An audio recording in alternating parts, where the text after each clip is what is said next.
Bismillahirrahmanirrahim. Assalamualaikum warahmatullahi wabarakatuh. Selamat datang di channel video saya. Masih bersama dengan saya Mas Bro. Nah, pada kesempatan kali ini ya teman-teman, kita masih membahas tentang perkreditan. Tapi kali ini kita akan belajar dari yang pemain yang besar ya teman-teman. Kita akan belajar dari Kredivo. Bagaimana strateginya Kredivo ini fintech luar negeri ya, berasal dari Singapura sehingga bisa bertahan di Indonesia, padahal orang luar ya teman-teman. Kenapa kita nggak bisa bersaing dengan produk-produk luar negeri ya teman-teman. Tentunya dari segi peluang pasar kan sangat besar ya teman-teman. Mereka itu juga invasi ke Indonesia ini kan baru ya teman-teman, di sekitar tahun 2019-an. Nah, sekedar informasi juga dikutip dari beberapa sumber ya teman-teman, pada kuartal keempat kemarin Kredivo mencatatkan pembiayaan sebesar 1 juta USD atau sekitar 1,4 triliun ya teman-teman. Itu tentunya untuk fintech atau pendanaan di usaha perkreditan ini tentunya itu nilai yang sangat besar ya teman-teman, hanya pada kuartal keempat atau kuartal terakhir yang kemarin yang saya update per hari ini ya teman-teman. Nah, apa ya kuncinya ya teman-teman, sehingga fintech yang tadinya luar negeri ini bisa menguasai pangsa pasar Indonesia ya teman-teman. Tentunya kita juga harus bisa mencontoh nantinya, biar kita mulai dari kecil juga kita harus mampu mencontoh, setidaknya kita mampu bersaing ya. Kuncinya adalah yang pertama, mampu membaca setiap peluang dan keamanan ya teman-teman. Tentunya peluang di sini di Indonesia itu kita ya sebagai orang yang di Indonesia atau orang lokalnya juga sudah tahu ya teman-teman, peluangnya itu sangat besar kalau di usaha perkreditan ini. Dan untuk keamanan data ya tentunya teman-teman, kalau misalkan yang punya nasabah ya usahakan jaga kerahasiaan dan keamanannya ya teman-teman. Nah, kita juga bisa belajar dari situ. Kalau di fintech kan sudah pay system, mereka juga sudah sangat aman, sudah terjamin ya. Kalau kita yang baru mulai ya keamanannya ya kita tingkatkan ya, dari mulai filing data dan sebagainya. Kalaupun sudah lunas ya file-filenya ya usahakan jangan sampai bocor ke orang-orang yang tidak berkepentingan ya teman-teman. Kemudian yang kedua, edukasi calon customer.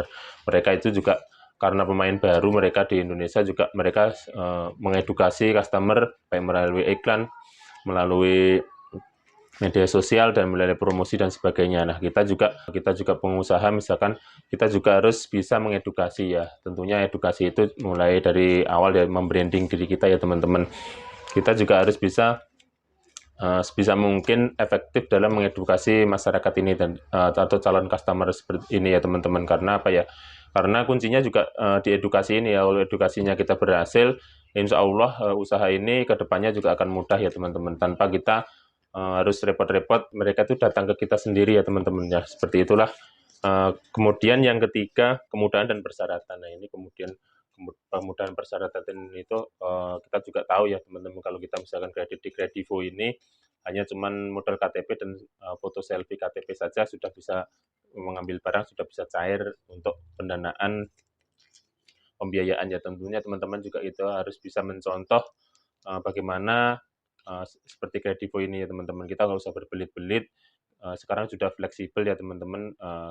Ya tentunya kalau misalkan untuk yang awal-awal juga mereka juga agak selektif juga ya teman-teman. Mereka kadang mencantumkan juga slip gaji dan sebagainya itu dari yang awal-awal ya teman-teman. Kalau yang untuk yang sudah jalan biasanya juga cuma selfie fotokopi KTP aja. Ya, kita juga dari di awal-awal namanya kita modal sendiri. Kalau dari fintech seperti Kredivo kan mereka modalnya kolektif ya teman-teman, modalnya sangat besar ya. Jadi mereka untuk resikonya pun mereka juga sudah mengasuransikan. Kalau kita yang awal-awal seperti ini ya kita resikonya kita tanggung sendiri ya, kita harus lebih selektif di sini ya teman-teman ya, kita bedanya. Tapi nggak masalah kan, karena untuk kemajuan diri kita sendiri ya teman-teman, kita belajar dari situ. Untuk kemudahannya kita fleksibel, tapi kita juga harus hati-hati dan selektif juga ya, seperti itu ya teman-teman. Kemudian yang selanjutnya adalah apa yang bisa kita pelajari dari fintech-fintech yang baru ini, dari pesaing-pesaing yang ekspansinya ke Indonesia ya teman-teman. Ini kan fintech ini kan sebenarnya punya orang luar ya, kebanyakan orang Singapura, orang Cina, dan orang Malaysia dan sebagainya, seperti Grab dan sebagainya itu kan punya orang luar ya teman-teman. Nah, kita sebagai orang lokal tentunya kita harus lebih memahami harusnya teman-teman ya, pemasaran di lapangan dan sebagainya kan kita lebih memahami. Tentunya kita harus juga bersaing dengan mereka ya, tidak pun bersaing juga kita juga bisa belajar dari mereka. Kenapa mereka dalam waktu singkat sudah semaju itu ya teman-teman, sedangkan kita kenapa nggak bisa dan menyamai mereka ya, tentunya tidak menyamai mereka juga nggak apa ya teman-teman. Harusnya ya seenggaknya kita itu meniru cara-cara mereka itu untuk kedepannya lebih bagus lagi, lebih baik lagi di usaha perkreditan ini. Dari 3 poin yang tadi, yang kita sebutkan tadi, kita juga harus mampu membaca peluang, tentunya peluangnya kan di mana-mana di usaha perkreditan ini nggak usah kita jelaskan dan sudah tahu ya teman-teman. Mayoritas warga negara Indonesia ini khususnya untuk mengambil barang yang nilainya besar itu ya teman-teman, mereka khususnya mengambilnya secara kredit. Jadi peluangnya kita sudah sangat jelas, sudah sangat mudah ya teman-teman kalau untuk peluangnya. Ya, kemudian untuk edukasi calon customer ya kita tinggal rajin-rajin aja untuk posting dan rajin-rajin untuk promosi, ya itu namanya juga edukasi ya teman-teman. Kita memperkenalkan diri kita bahwa kita usaha di perkreditan ini ya teman-teman. Kemudian yang selanjutnya adalah kemudahan persyaratannya. Persyaratannya itu kita juga harus fleksibel, mampu beradaptasi dengan jarak, dan sekarang kan juga jarak dan waktu kan sudah bisa transfer dan sebagainya, tinggal foto bisa dikirim lewat WA dan sebagainya. Nah tentunya itu hanya kita untuk sekedar referensi dan kita juga untuk belajar ya teman-teman. Mudah-mudahan ini kita belajar dari brand yang besar. Kenapa kita juga harus punya inspirasi suatu saat usaha ini akan besar seperti mereka ya teman-teman. Tentunya kalau untuk menyamai mereka kan kita juga kemungkinan juga kecil karena mereka modalnya sangat besar. Kita kan kendalanya sebenarnya hanya di modal saja.